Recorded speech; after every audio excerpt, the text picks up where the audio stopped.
जय हिंद दोस्तों। तो आज हम बात करेंगे 75 ईयर्स ऑफ कॉन्स्टिट्यूशन। ये सेलिब्रेट किया गया था 26 नवंबर को। तो इससे काफ़ी सारे क्वेश्चन बन सकते हैं क्योंकि 75 साल हो गए हमारे कॉन्स्टिट्यूशन को लागू हुए हुए। तो इसके बारे में थोड़ा देख लेते हैं आज। तो इसका थोड़ा ये देखते हैं कि किस तरीके से मनाया गया हमारे देश में। तो सबसे पहले तो ये है कि इस साल हमारे देश में संस्कृत और मैथिली लैंग्वेज में इसे लॉन्च किया गया, रिलीज़ किया गया, ठीक है। और देखते हैं धीरे धीरे क्या क्या किया गया। तो 75 साल पूरे होने पर इसके उपलक्ष्य पे एक टैगलाइन दी गई, हमारा संविधान हमारा स्वाभिमान। ये अगर कोई क्वेश्चन आता है इस पर तो हम स्टार्टिंग यहाँ से कर सकते हैं, हमारा संविधान हमारा स्वाभिमान। और हमें पता है कि 26 नवंबर सन 1949 को हमारा संविधान जो है अडॉप्ट कर लिया गया था और 26 जनवरी 1950 में इसे लागू किया गया था। ये वर्ल्ड का लॉन्गेस्ट कॉन्स्टिट्यूशन है। पूरे वर्ल्ड में सबसे बड़ा कॉन्स्टिट्यूशन जो है वो इंडिया का कॉन्स्टिट्यूशन है। एक क्वेश्चन मैं आपसे पूछता हूँ जो कि हम कमेंट बॉक्स में देंगे कि ऐसा क्यों कहते हैं कि ब्रिटेन का कॉन्स्टिट्यूशन रिटन कॉन्स्टिट्यूशन नहीं है, क्या वो बिना कॉन्स्टिट्यूशन पे चलता है? तो इसका आंसर मुझे आप कमेंट बॉक्स में दीजिए।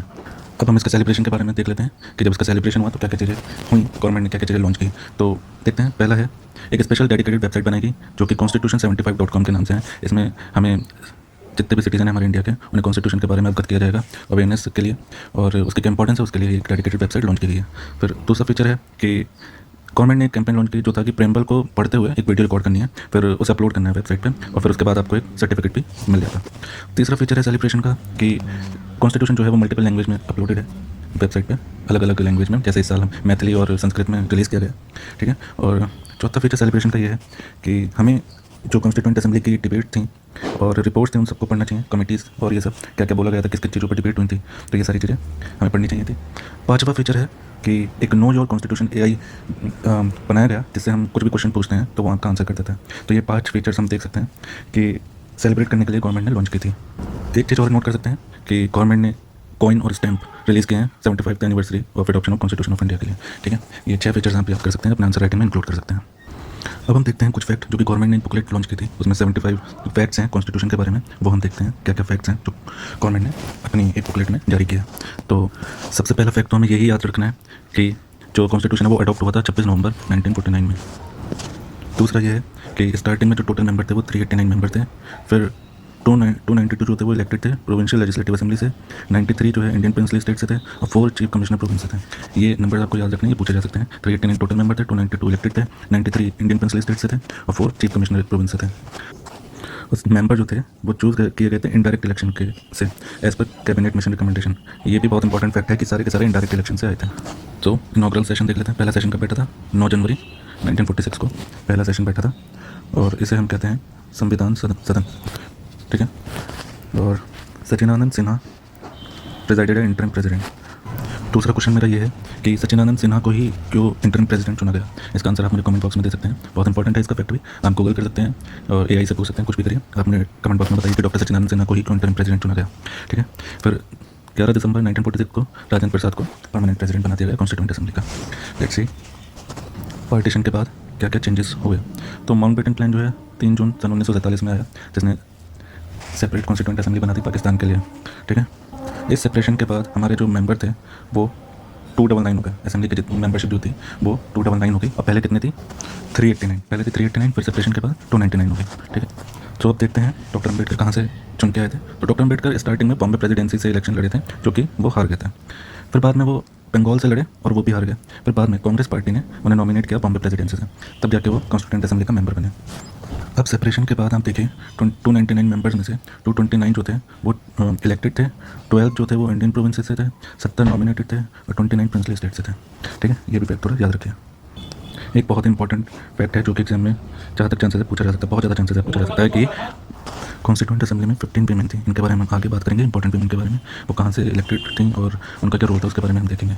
कुछ इंपॉर्टेंट वीमेन सरोजिनी नायडू, राजकुमारी अमृत कौर और सुचेता कृपलानी, ये कुछ इंपॉर्टेंट वीमेन है, ये याद रखते हैं। हालांकि हम इनके बारे में भी बात करेंगे। जैसा आपको बताया कि 9 दिसंबर 1940 में पहला सेशन हुआ, और जो पहला सेशन हुआ उसे स्टार्ट किया वंदे मातरम गा के, ठीक है। ये भी पूछा तो नहीं जाएगा बट पता होना चाहिए।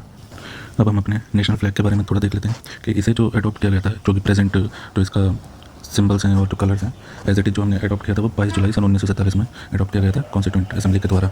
जो हमारा नेशनल फ्लैग है उसके कलर्स के जो सिंबल्स हैं उसको देख लेते हैं। सेफ्रॉन जो है वो स्ट्रेंथ को दर्शाता है, वाइट दर्शाता है पीस को विद धर्म चक्र, एंड ग्रीन दिखाता है फर्टिलिटी और ग्रोथ को, ठीक है। ये याद रखना, strength, peace, fertility and growth, ये याद रखना। देखते हैं। सो ड्राफ्टिंग कमेटी जो है वो चेयर की थी डॉक्टर भीमराव अम्बेडकर ने, ये तो हम सभी को पता है। और देखते हैं फाइनल ड्राफ्ट कॉन्स्टिट्यूशन का वो प्रेजेंट किया गया था 4 नवंबर 1948 में, और कंक्लूड किया गया था 9 नवंबर 1948 में, ठीक है, जो कॉन्स्टिट्यूशन का ड्राफ्ट था। तो इसकी क्रोनोलॉजी बहुत ध्यान से पढ़िएगा, बहुत ध्यान से नोट डाउन करिएगा कि ड्राफ्टिंग कमेटी जो है वो 29 अगस्त 1947 में हुई थी, ठीक है। ड्राफ्टिंग कमेटी जो इलेक्ट हुई थी 29 अगस्त 1947 में हुई थी, और फर्स्ट सेशन कब बैठा था, फाइनल सेशन कब हुआ था, ये इन सब की क्रोनोलॉजी आपको याद रखनी पड़ेगी, ठीक है। तो ड्राफ्टिंग कमेटी पहले हुई थी, फर्स्ट सेशन बाद में हुआ था, फिर फाइनल सेशन, ये क्रोनोलॉजी आपको याद रखनी पड़ेगी। और 141 दिन के लिए दिन में ड्राफ्ट कॉन्स्टिट्यूशन ड्राफ्ट प्रिपेयर हुआ था। ये क्वेश्चन भी बहुत बार पूछा गया एग्जाम में कि स्टार्टिंग में कितने आर्टिकल और शेड्यूल थे, तो 315 आर्टिकल थे और 8 शेड्यूल थे, ठीक है। और अभी 400 के आसपास आर्टिकल हैं, 12 शेड्यूल हैं। अब जो ड्राफ्ट बना था कॉन्स्टिट्यूशन का, उसमें देखिए लगभग 7,635 अमेंडमेंट हुए, ठीक है। 7,635 अमेंडमेंट हुए, तब जाके फाइनल कॉन्स्टिट्यूशन हमारा बना। और एक इंपॉर्टेंट फैक्ट मैं आपको बता दूं, ये सारे जो अमेंडमेंट हुए ये कंसेशन से हुए, मतलब इसमें कोई ऐसा नहीं था कि कोई वोटिंग हुई या कुछ हुआ, इसमें सब कंसेशनल अमेंडमेंट्स थे। मतलब सबने अपनी सहमति दिखाई थी तभी जाके इसको लागू किया गया था, बिना किसी की सहमति के लिए ये लागू नहीं किया गया था, पहले सबकी सहमति हुई तब जाके किया गया। अब देखिए वही बात आ गई, लगभग 400 के आसपास आर्टिकल हैं, 395 आर्टिकल्स हैं, 22 पार्ट्स हैं, 8 शेड्यूल इसमें हो गए, जो फाइनल कॉन्स्टिट्यूशन बना, ठीक है। फाइनल सेशन कब हुआ, 24 जनवरी 1950। इस टाइम में 284 लोग प्रेजेंट थे, उन्होंने साइन किया कॉन्स्टिट्यूशन। कितने लोगों के साइन है, 284 लोगों के साइन है, और जनगण मन के साथ इसे जनगण मन को नेशनल एंथम घोषित कर दिया गया इसके साथ, ठीक है। और कॉन्स्टिट्यूशन पे एज ए प्रेसिडेंट कौन थे, डॉक्टर राजेंद्र प्रसाद, उनका एज ए नेम लिखा हुआ है, डॉक्टर राजेंद्र प्रसाद प्रेसिडेंट। तो हमारे कॉन्स्टिट्यूशन को बनने में कितना टाइम लगा, तो 2 साल 11 महीने 17 दिन, तो लगभग ऑलमोस्ट 3 साल के आसपास ऐसे लग गया, 2 साल 11 महीने 17 दिन। तो यहाँ आप देख सकते हैं इतना ज़्यादा टाइम लग गया, इसलिए ये वर्ल्ड का सबसे बड़ा कॉन्स्टिट्यूशन बोला जाता है, ठीक है। टोटल सेशन जो थे वो 11 थे, ठीक है। हम देखते हैं कॉन्स्टिट्यूशन पे किस किस का इन्फ्लुएंस रहा। तो गवर्नमेंट एक्ट ऑफ 1935 का, फेडरल स्कीम्स पे, office of governor, judiciary provisions, 1 2 3 चीज़ों का मेनली इन्फ्लुएंस रहा गवर्नमेंट ऑफ इंडिया एक्ट 1935। फिर यूएस कॉन्स्टिट्यूशन का किस तरह इन्फ्लुएंस रहा, वो रहा फंडामेंटल राइट्स पे, जुडिशियल रिव्यू पे, इम्पीचमेंट प्रोसीजर ऑफ प्रेसिडेंट, 1 2 3 ये हम याद रख सकते हैं। फिर आयरिश कॉन्स्टिट्यूशन का कैसे इन्फ्लुएंस रहा, डायरेक्टिव प्रिंसिपल है टीपीएस पे, और मेथड ऑफ इलेक्टिंग प्रेसिडेंट। ये मेन फैक्ट आपको जरूर याद रखने हैं, क्योंकि इन्हीं से ही क्वेश्चन बन सकते हैं, ये गवर्नमेंट की बुकलेट में दिए गए हैं, इसलिए ये क्वेश्चन बन सकते हैं, इसे जरूर नोट कर लें, ठीक है। अब हम देखते हैं गांधीयन आइडियल्स क्या हैं कॉन्स्टिट्यूशन में। तो promote cotton industry in rural areas through individual और cooperative efforts, prohibition of consumption of intoxicant, ठीक है। सोशल इक्वालिटी, आर्टिकल 17, अनटचेबिलिटी को खत्म कर दिया गया, आर्टिकल 18(1), टाइटल्स को खत्म कर दिया गया except military and academic distinctions. Constitution जो है पॉजिटिव डिस्क्रिमिनेशन को इंश्योर करता है, जिसे हम एफर्मेटिव एक्शंस भी बोलते हैं, एफर्मेटिव एक्शंस जो कि पॉजिटिव डिस्क्रिमिनेशन है, ठीक है। और पूरा कॉन्स्टिट्यूशन जो है वो हैंड रिटन है, हिंदी और इंग्लिश में, कंस्ट्रक्टिंग 90,000 वर्ड्स। प्रेम बिहारी नारायण रायजादा जो है कैलीग्राफर थे, ओरिजिनल इंग्लिश वर्जन का। कॉन्स्टिट्यूशन को जो डेकोरेट किया था वो नंदलाल बोस ने किया था, और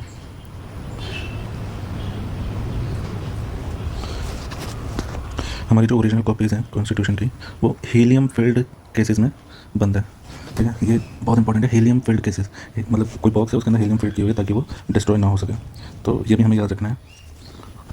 और ये पार्लियामेंट की लाइब्रेरी में स्टोर्ड है।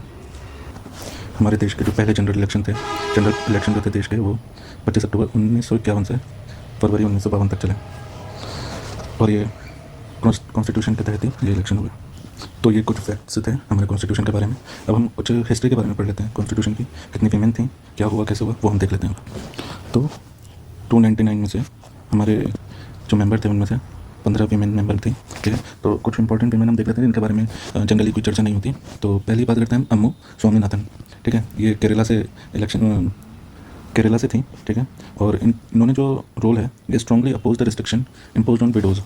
जैसे विडोज़ का जो है उनके हेड को शेव कर दिया जाता था और ज्वेलरी वगैरह सब उतार दी जाती थी, तो उनके खिलाफ थी स्वामीनाथन, ठीक है। और ये मद्रास सीट से लड़ी थी कांग्रेस के टिकट पे। ये हिंदू कोड बिल के फेवर में थी, और इन्होंने बोला था कि ये हिंदू कोड बिल जो है जेंडर इक्वालिटी की बात करता है। और अब हम देखते हैं एनी मैस्करेन के बारे में। ये त्रिवेंद्रम से थी और क्रिश्चियन फैमिली से थी, और ये एक लोएस्ट कास्ट से बिलोंग करती थी, सो कॉल्ड लोअर कास्ट, जो थी इस्वाहा, और ये भी केरला से थी। और इन्होंने जो था यूनिवर्सल एडल्ट फ्रेंचाइज के बारे में कैंपेन चलाया था, ठीक है। और लोकल गवर्नमेंट को एम्फेसिस किया था इन्होंने। एक दो तीन फैक्ट हम सबके बारे में पढ़ेंगे, तो यहाँ पर नोट कर लीजिएगा। फिर हम बात करते हैं बेगम कुर्सिया एजाज रसूल। ये इनके फादर जो थे वो पॉलिटिशियन थे और रॉयल फैमिली से थे पंजाब में। ये एक मुस्लिम फैमिली से बिलोंग करती थी। और ये जो उलेमास थे, उलेमास होते हैं जो कि इस्लामिक लॉज का जो नॉलेज रखते हैं, उन्होंने फतवा भी जारी कर दिया था कि ये कॉन्वेंट स्कूल से पढ़ते थे इसलिए। तो अब हम देख सकते हैं कितनी ज़्यादा मुश्किलें इन्होंने सही होगी। एक पॉलिटिशियन बैकग्राउंड से थी, अच्छा खासा बैकग्राउंड था फिर भी। तो इन्होंने जो है पॉलिटिक्स ज्वाइन की 1936 में, और कंजर्वेटिव क्रिटिसाइज़ करते थे, फिर भी इन्होंने सीट जीत ली। और मुस्लिम लीग से ये बिलोंग करते थे, फिर भी इन्होंने सेपरेट इलेक्टोरल के अपोज में थी, मतलब अपोज किया था इन्होंने सेपरेट इलेक्टोरल को, ठीक है। और ये पार्टीशन के बारे में थोड़ा इनका व्यू थोड़ा अलग था। इन्होंने ये बोला था ये बेटर हो सकता है मुस्लिम्स के लिए, मुस्लिम को अपलिफ्ट करने के लिए, लेकिन एट द एंड पूरे मुस्लिम के लिए थोड़ा गलत ही होगा, ये थोड़ा हार्म पहुंचाएगा partition. So she decided to stay in India. Finally ये पाकिस्तान नहीं गई, इंडिया में ही रही। फिर हम बात करते हैं तक्षशिलानी बेला युद्धान के बारे में। तो ये first Dalit women to graduate in science and coaching. अब आप देखिए, अगर ये इनका जन्म 1912 में हुआ, तो अब हम देखिए पहली ऐसी दलित वुमेन थी जो ग्रेजुएट हुई थी साइंस से। कितने साल बाद एक दलित लड़की ग्रेजुएट हुई है, तो इनके बारे में देखते हैं। ये एक पुलाया कम्युनिटी से आती थी जिन्हें स्लेव कास्ट बोला जाता था। और जो अपर कास्ट के जो प्रोफेसर्स थे वो इन्हें प्रैक्टिकल एक्सपेरिमेंट दिखाने से मना कर दिया करते थे, ठीक है। कॉन्स्टिट्यूंट असेंबली में ये मालाबार सीट से आई थी और ये महात्मा गांधी के साथ जुड़ी हुई थी, इसलिए कहीं ना कहीं इनके जो विचार थे वो अम्बेडकर के थोड़े अपोज, मतलब उन्हें थोड़ा अपोज करते थे, डिसएग्री करते थे उनके विचारों से। तो ये सेपरेट इलेक्टोरेट के अगेंस्ट थी और ये बोलती थी कि ये नेशनलिज्म के अगेंस्ट है सेपरेट इलेक्टोरेट जो दलित लोगों को दिया जा रहा था, जिसकी अम्बेडकर बात कर रहे थे। तो अब हम देखते हैं रेणुका रे के बारे में, जो कि पबना से थी, जो कि इस टाइम बांग्लादेश में। इनके फादर ब्यूरोक्रेट थे और ये one of the first women student. इनकी मदर जो थी वो कलकत्ता प्रेसिडेंट कॉलेज की स्टूडेंट थी। तो इन्होंने अपना 1920 में अपना कॉलेज खत्म किया, मतलब छोड़ दिया इन्होंने, और फ्रीडम स्ट्रगल को ज्वाइन कर लिया गांधी जी के साथ। और टू कैंपेन करती थी, अवेयरनेस फैलाती थी आज़ादी के बारे में और सोशल इशूज़ के बारे में। फिर ये बाहर पढ़ने चलेंगी लंदन में। जब वहाँ से वापस आई तो इन्होंने शादी की और एक्टिविस्ट बन गई वुमेन के लिए। उन्होंने कुछ इश्यूज़ उठाए जैसे right to divorce and inheritance. ये दो राइट्स उन्होंने मेनली रेज किए। एंड इन्होंने एक चीज़ और बोली कि ये अपोज करती थी वुमेन रिजर्वेशन के लिए इन लेजिस्लेचर। एंड इन्होंने बोला था कि ये एक वुमेन की कैपेसिटी और इंटेलिजेंस की इंसल्ट करता है, इसलिए ये अपोज करती थी। तो ऐसा इनका मानना था। तो ये कुछ वुमेन थी, इंपॉर्टेंट वुमेन, जिनके बारे में एक दो फैक्ट हमें याद रखने हैं और क्वेश्चन आए तो इनके बारे में हम लिख सकते हैं। मेंस में भी हम इनके बारे में लिख सकते हैं और यहाँ से आ भी सकता है क्वेश्चन। अब एक इंपॉर्टेंट फैक्ट और है, फर्स्ट कॉन्स्टिट्यूशन म्यूजियम है वो सोनीपत की यूनिवर्सिटी में लॉन्च किया गया है। और उस यूनिवर्सिटी का नाम है OP Jindal global university, Sonipat में है। और इसे इनॉग्रेट किसने किया गया? लोकसभा के स्पीकर ओम बिरला ने इसे इनॉग्रेट किया है, साथ में minister of law and justice Arun Ram Meghwal ने किया है। सो ये कुछ फैक्ट्स थे, कुछ हिस्ट्री थी, कुछ गवर्नमेंट ने जो चीज़ें रिलीज़ की तो उनके बारे में चीज़ें हैं, इनको आप नोट डाउन कर सकते हैं, इन्हें रिवाइज करिए। कुछ नए फैक्ट्स थे इसमें, तो ये बताना ज़रूरी था। एंड आज के लिए बस इतना ही। Thank you.